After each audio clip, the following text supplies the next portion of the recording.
buongiorno e benvenuti a TG Sicilia, i titoli del nostro telegiornale.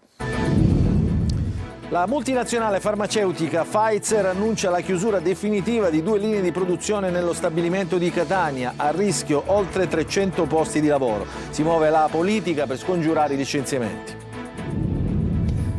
Dopo 20 anni di contenzioso, l'ATI, l'Assemblea dei Sindaci della provincia di Catania, scioglie il contratto con SIE, la società mista pubblico-privato che avrebbe dovuto migliorare tutto il sistema acqua. Il caos dopo le bollette esorbitanti recapitate agli utenti. Escalation di violenza nella zona della Movida di Palermo. Il comune vieta la vendita e il consumo di alcolici durante la notte, ma è già polemica. Arriva in ospedale dolorante, ma non ci sono medici per la risonanza magnetica. Chiede di verificare la disponibilità di un privato a pagamento e le viene subito fissato l'esame. Un ragazzo con autismo grave si diploma con il massimo dei voti al liceo artistico di Gela, ma adesso la famiglia teme per il suo futuro nella società con evidenti limiti di inclusione. A Catania apre l'asilo nido a San Giovanni Galermo, un nuovo polo educativo che sarà anche presidio di legalità in un quartiere difficile. A Cireale celebra il grande cinema di Carlo Verdone con 4 serate dal 9 al 12 luglio, in cui l'amatissimo attore e regista dialogherà ogni sera con un ospite diverso. Calcio a Palermo sfuma la pista Luvumbo, resta però la suggestione El Shaarawy. In casa Catania c'è attesa per il nuovo tecnico che potrebbe arrivare già nel fine settimana.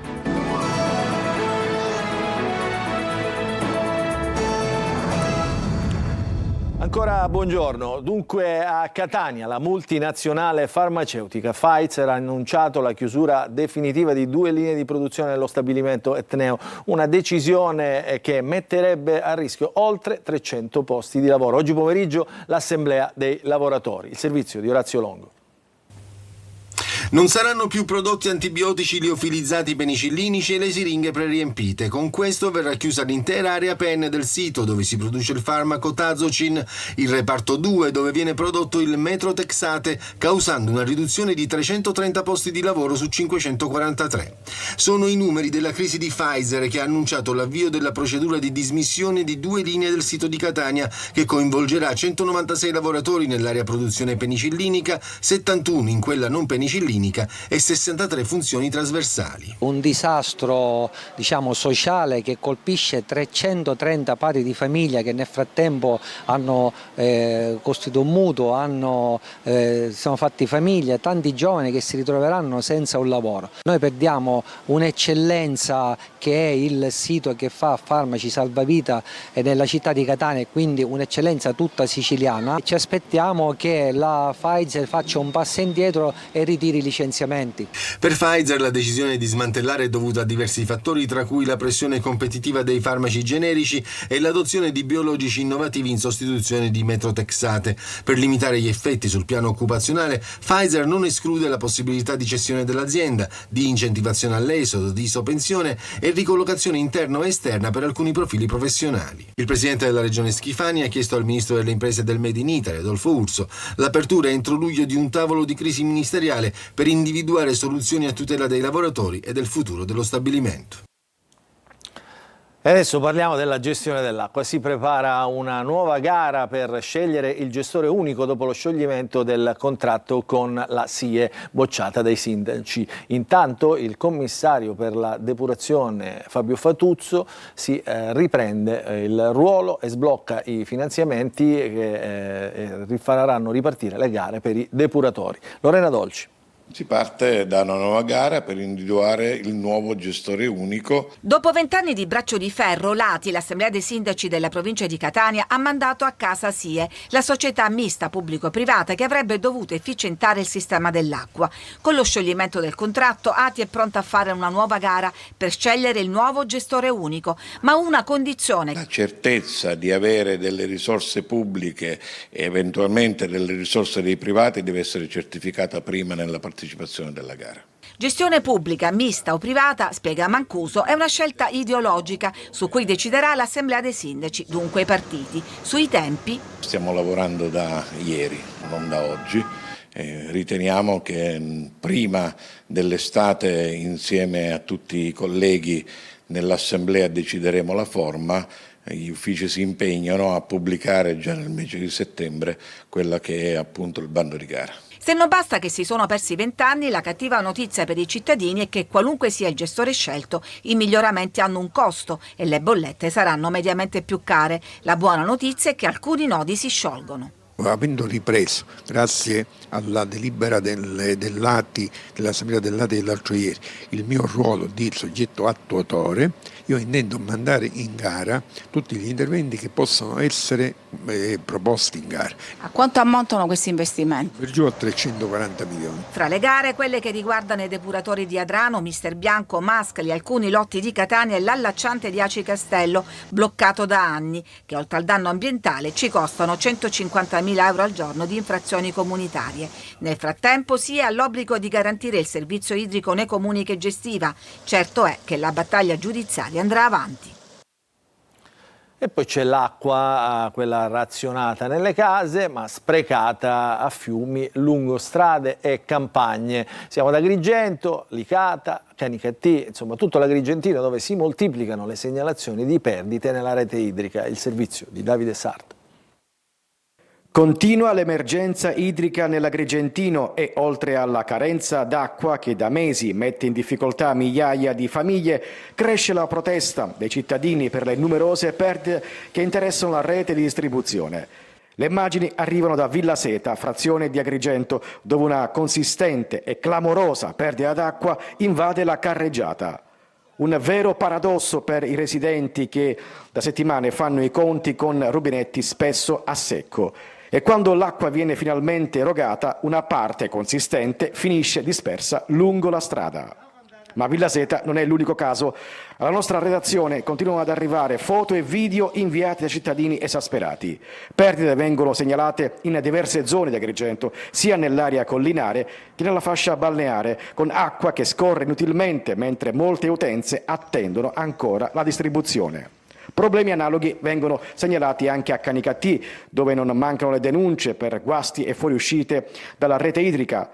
E la situazione resta critica anche a Licata. In diverse zone della città persistono rotture e perdite che alimentano le proteste dei cittadini. Un quadro che evidenzia le difficoltà di una rete idrica ormai datata, con sprechi sempre più difficili da accettare in un territorio che continua a fare i conti con la sete.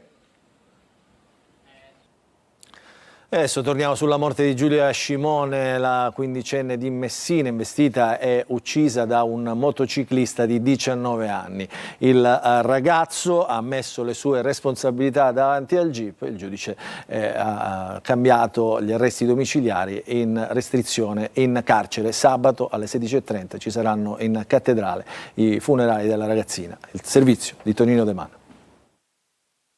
Finisce in carcere Alessandro Mondo, il 19enne arrestato per l'incidente costato la vita a Giulia Scimone, studentessa di 15 anni travolta ed uccisa in via Circuito a Torrefaro da un motociclista. Il GIP Nunzio De Salvo ha aggravato la misura dei domiciliari trasformandola in quella della custodia in carcere. La decisione è arrivata a seguito dell'interrogatorio di garanzia nel corso del quale il giovane ha ammesso le sue responsabilità. L'aggravamento della misura è stato richiesto dalla sostituta procuratrice Maria Di Mulo, che coordina le indagini sul drammatico incidente. L'accusa è di omicidio volontario. Intanto al Papardo è stata eseguita l'autopsia sul corpo della sfortunata ragazzina. Già fissati i funerali che si terranno sabato alle 16:30 in cattedrale a Messina per l'ultimo doloroso saluto alla giovane, la cui scomparsa ha lasciato un vuoto immenso e un profondo senso di sconforto. Sui social e non solo sono migliaia i messaggi di affetto con toccanti ricordi e dediche per Giulia, andata via troppo presto per colpa di un'imprudenza e di un beffardo destino. I carabinieri di Catania hanno sequestrato 2 arsenali nel quartiere Pigno. Nel primo intervento le armi erano nascoste all'interno di un borsone accuratamente nascosto tra la vegetazione di un terreno incolto appunto nel quartiere. All'interno vi erano 2 caricatori per un fucile AK-47, un caricatore per una pistola mitragliatrice, 2 caricatori per una pistola semiautomatica, oltre che 90 cartucce di diverso calibro. In un altro intervento, in un'altra area, stavolta retrostante nonostante un campo da calcio, sono state ritrovate munizioni e cartucce di vario calibro. Tutto il materiale che state vedendo appunto nella foto è stato repertato e sequestrato per essere poi sottoposto a successivi accertamenti tecnici. Adesso andiamo a Palermo, dove il sindaco La Galla ha vietato la vendita e il consumo di alcolici durante la notte nelle zone della Movida di Palermo. L'ordinanza comunale, emanata per un mese in via sperimentale, è già al centro però di tante polemiche. Il servizio di Maglio Viola. Stop alla vendita di alcolici all'1 della notte fino alle 7 del mattino, divieto anche di consumarli in pubblico o nei luoghi privati aperti al pubblico nel medesimo orario, tutto solo in via Macheda e nelle vie limitrofe, insomma nella zona della Movida di Palermo, con una deroga per i locali che servono ai tavoli, con l'obbligo però di consumare al tavolo e il divieto di asporto. Chiusura invece dalle ore 20 per i mini market, ma solo nel tratto di via Macheda che va dai quattro canti alla stazione centrale, in pratica obbligo di chiudere alle 20 per i piccoli esercizi solitamente gestiti da extracomunitari, esercizi che i palermitani chiamano affettuosamente i bangla. È l'ordinanza firmata ieri dal sindaco di Palermo per contrastare la mala movida, un'ordinanza sperimentale che durerà un mese e che già raccoglie però i primi commenti negativi. Per Giovanni Felice di Confimprese si crea una disparità commerciale e soprattutto un simile divieto va esteso a tutta la città o non serve a nulla. Questo provvedimento è un pannicello caldo che tra parentesi inserisce anche elementi di discriminazione all'interno della categoria. La bottiglia di liquore o di birra si può tranquillamente trasportare, quindi che alcune tipologie di attività, esercizio di vicinato non le possa vendere ma le medie strutture sì, che in una zona non si possono vendere ma in un'altra zona sì, di fatto non creano un elemento di giustizia all'interno della categoria e rendono, secondo me, vano anche il provvedimento.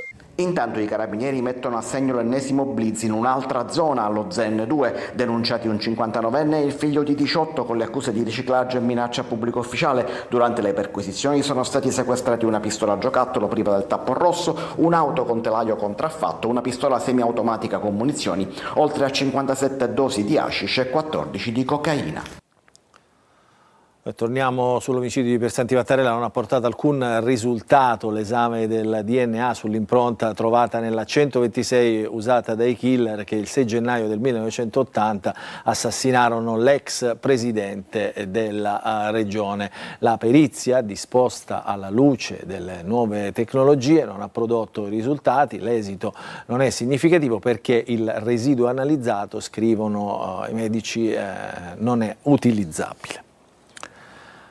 Adesso parliamo di sanità in Sicilia, liste d'attesa senza alcuna disponibilità da una parte, appuntamenti immediati invece dall'altra, ma solo a pagamento. Vi raccontiamo la storia di una famiglia di Gela che riporta sotto i riflettori appunto il problema delle liste d'attesa infinite e il divario sempre più evidente tra sanità pubblica e prestazioni in regime privato. Il servizio di GR Italia. Sanità pubblica a doppio binario, da una parte le liste d'attesa senza sbocchi, dall'altra le prestazioni disponibili in pochi giorni ma solo pagando. È il quadro che emerge dall'ennesima segnalazione arrivata da Gela. Una donna da 2 giorni convive con fortissimi dolori alla schiena ed è costretta a una terapia con antidolorifici. Il medico prescrive una risonanza magnetica per accertare le cause del problema. Il marito contatta il centro prenotazioni dell'ospedale Vittorio Emanuele per fissare l'esame attraverso il Servizio Sanitario Nazionale. La risposta è immediata, nessuna disponibilità, nessuna data utile. L'uomo però non si arrende, dopo circa mezz'ora richiama il centro prenotazioni e chiede di verificare la disponibilità della stessa risonanza magnetica in regime privato. A quel punto lo scenario cambia, l'appuntamento viene fissato subito, già per la settimana successiva. Una vergogna, racconta amareggiato l'uomo che vuole rimanere anonimo. La sanità pubblica funziona solo se paghi, chi non può permetterselo resta senza risposta e continua a soffrire. Una vicenda che riporta al centro il tema delle liste d'attesa e della cosiddetta sanità a 2 velocità, dove lo stesso esame nella stessa struttura sanitaria segue percorsi e tempi completamente diversi a seconda che venga richiesto attraverso il Servizio Sanitario Nazionale oppure a pagamento. Dall'ASP di Caltanissetta fanno sapere che è in corso un piano per ridurre i tempi delle liste d'attesa.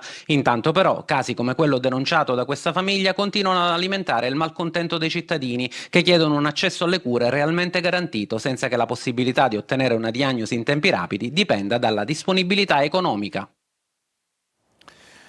2 casi di lavoro nero, circa 24.000 euro di sanzioni amministrative, sono questi i risultati di un'azione di controllo della Polizia di Catania nei confronti di un ristorante del centro e di un locale di intrattenimento nella zona di Ognina. Posti sotto sequestro 32 kg di prodotti ittici, risultati non tracciabili, riscontrate anche infrazioni alla normativa sulla sicurezza dei luoghi di lavoro.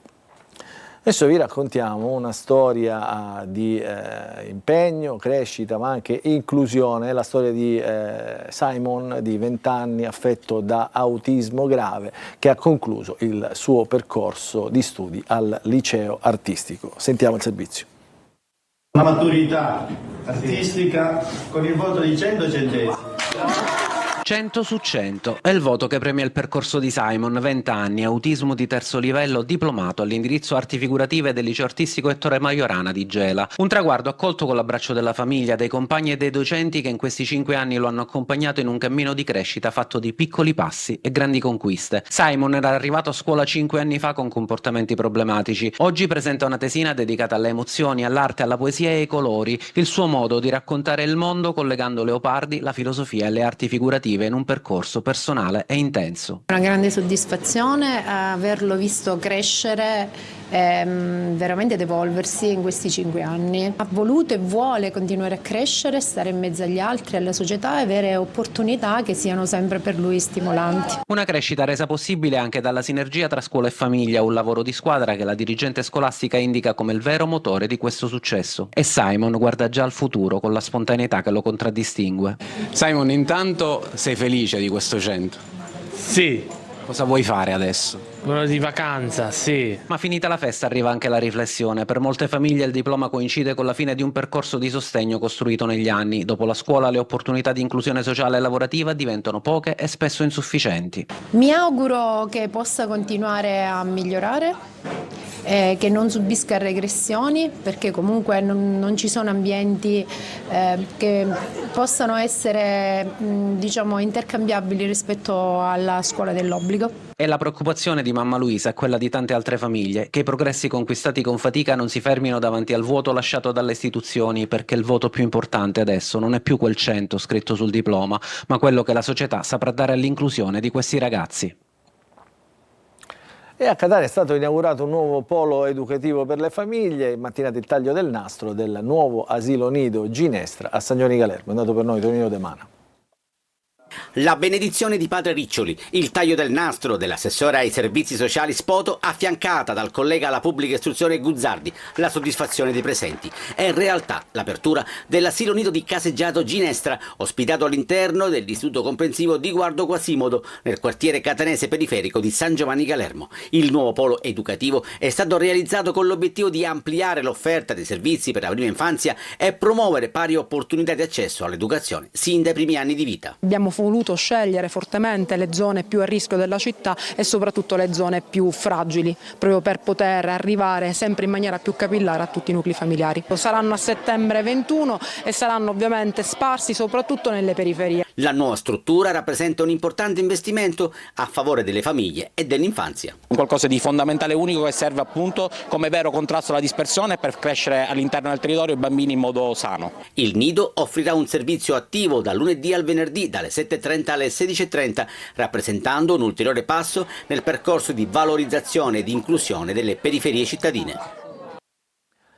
Parliamo ancora di politica comunale. L'assessore alla viabilità e alla polizia locale di Catania, Carmelo Coppolino, ha rassegnato le dimissioni dall'incarico. In una lettera Coppolino, tra l'altro, ha ringraziato il sindaco Enrico Trantino per l'opportunità che gli ha concesso, il Movimento per l'Autonomia che lo ha designato in giunta e i vertici del corpo, passando in rassegna tutte le attività svolte negli 8 mesi alla guida appunto dell'assessorato. Il sindaco Trantino, in risposta con una nota del comune, ha preso atto della decisione e ha ringraziato appunto l'assessore per l'impegno profuso per la città in questi 8 mesi.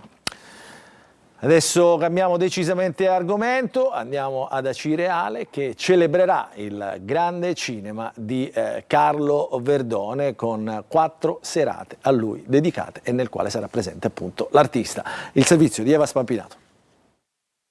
4 serate con Carlo Verdone, 4 incontri speciali in cui l'amatissimo attore e regista romano, simbolo della commedia italiana e parte attiva del patrimonio culturale del nostro paese, dialogherà con un prestigioso parterre di attori, registi, critici cinematografici e studiosi. La rassegna cinematografica è una tappa fissa, ormai è il terzo anno, per noi è motivo di orgoglio avere Carlo Verdone ad Acireale per 4 giorni, parlare dei suoi film, parlare della sua vita, con quello standard che ormai da 2 anni a questa parte abbiamo messo su presso la Villa Belvedere. Le serate si svolgeranno all'interno della Villa Belvedere di Acireale nell'ambito della rassegna estiva 2026, come ha raccontato lo stesso Verdone questa mattina in collegamento durante la conferenza stampa. Verrà Sergio Rubini, parleremo appunto di come è nata quest'idea, di come è stato il nostro rapporto. Dal 9 al 12 luglio dunque tutte le sere Carlo Verdone dialogherà con gli ospiti prima della proiezione di alcuni dei film più rappresentativi della sua carriera. Tra gli ospiti Claudia Gerini, Regina Orioli, Sergio Rubini, Valerio Caprara. Bisogna lodare questa amministrazione comunale che in meno di 3 anni è riuscita a rilanciare la città dal punto di vista della vivacità economica, dal punto di vista dell'interesse turistico e promozionale, anche attraverso iniziative, anzi soprattutto attraverso iniziative che hanno una grande connotazione culturale. Città che vuole fornire servizi e li fornisce quando è possibile, in questo caso il più possibile, gratuitamente. Anche questo non è una cosa consueta nel panorama non solo siciliano ma anche italiano. Noi adesso ci fermiamo per una piccola pausa, ritorneremo subito dopo per parlare di calcio, anzi di calciomercato.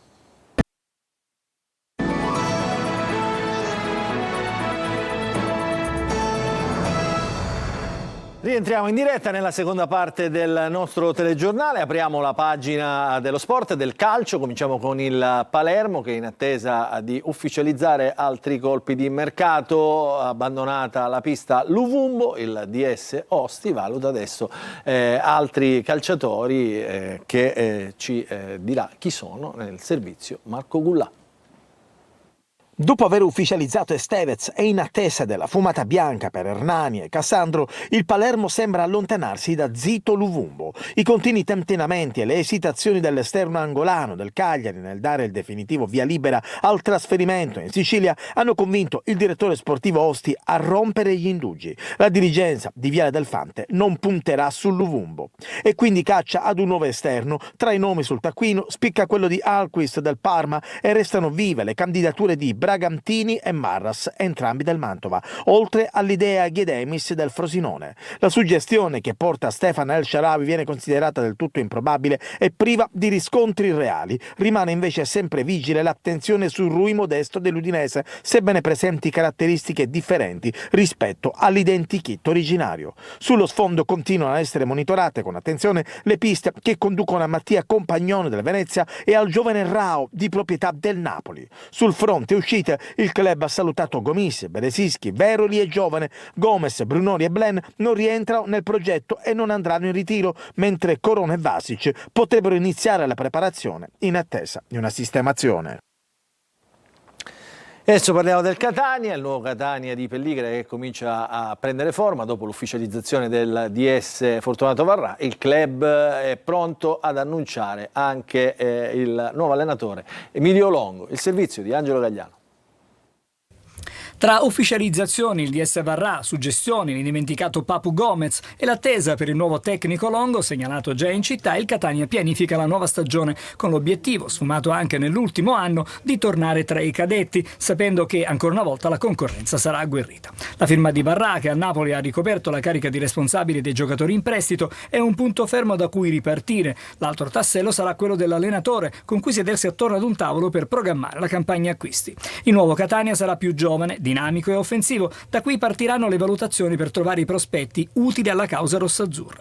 Longo potrebbe convincere qualche calciatore del Crotone a seguirlo, anche se non mancheranno le resistenze dei calabresi. Piacciono, e non è un mistero, il centrocampista brasiliano Vinicius Negro Di Stefano, l'attaccante Antonino Musso e l'esterno offensivo Marco Zunno ed il difensore Davide Di Pasquale, quest'ultimo con grande esperienza in Serie C, con le maglie non solo di Crotone ma anche di Pescara, Foggia e San Benedettese. Naturalmente saranno in tanti a lasciare il club etneo, compresi i giocatori che sono rientrati dai prestiti, Bogic, Chiarella, Stopa e Luperini, e che ormai aspettano le valutazioni del nuovo allenatore prima di decidere sul loro futuro.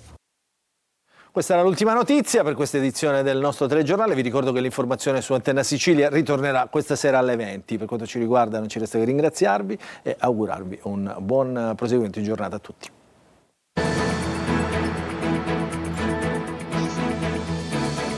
Entra nel mondo dell'informazione con l'app Sicilia Web. Resta sempre aggiornato con le news e le live in diretta.